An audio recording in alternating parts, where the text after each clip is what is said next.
টানা 6 দিন সংসদের অধিবেশন শুরুর পর একেবারে স্তব্ধ হয়ে আছে সংসদ। কেন? রাজ্যসভা লোকসভা বিভিন্ন ইস্যুতে বারবার মুলতবি হয়ে যাচ্ছে, কারণ বিরোধীরা আলোচনার প্রস্তাব দিচ্ছে, বারবার আলোচনার কথা বলছেন, সম্বল ইস্যুতে, নানা ইস্যুতে, কখনো সেই ইস্যু মণিপুর চলে আসছে, কিন্তু সেই আলোচনার দাবি যখন তারা জানাচ্ছেন তখনই হই হট্টগোল, স্পিকার মানছেন না এবং যথারীতি সংসদ অচল হয়ে পড়ছে। 6 দিন এরকম হলো।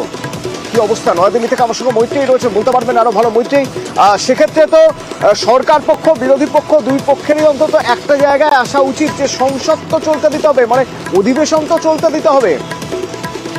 একেবারে দেখো, যদি শীতকালীন অধিবেশনের শুরুর দিনের কথা আমরা মনে করি, তাহলে সেখানে কিন্তু প্রধানমন্ত্রী নরেন্দ্র মোদী তিনি বলেছিলেন যে সংসদ চলতে দেওয়ার কথা, এবং আমরা দেখেছি তৃণমূল কংগ্রেসের তরফ থেকেও তারা তাদের অবস্থান স্পষ্ট করে জানিয়েছেন যে তারা অধিবেশন চলার পক্ষপাতী, কারণ এই অধিবেশনই এমন একটা সময় যখন মানুষের ইস্যুকে সদনের কাছে রেজ করা সম্ভব হয় এবং সেগুলো সমাধান করা যায়। কিন্তু গত 6 দিন ধরে দেখা যাচ্ছে, আজকেও কিন্তু লোকসভা এবং রাজ্যসভা উভয় সদনই কিন্তু অ্যাডজর্ন হয়ে গিয়েছে আগামীকাল পর্যন্ত। অর্থাৎ এই নিয়ে টানা 6 দিন মাত্র কয়েক ঘন্টা সংসদের যে অধিবেশন রয়েছে সেই অধিবেশন চলল।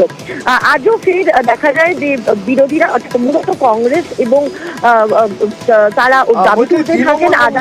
কি বলছে একবার শুনবো প্লিজ।